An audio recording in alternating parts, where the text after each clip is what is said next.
मौसी ये कैसी आवाज थी?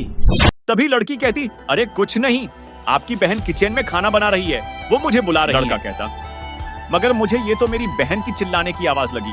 लड़की कहती, अरे नहीं नहीं, मैंने बोला ना वो मुझे बुला रही है, आप आराम से जाओ। तभी लड़का जाने लगता है।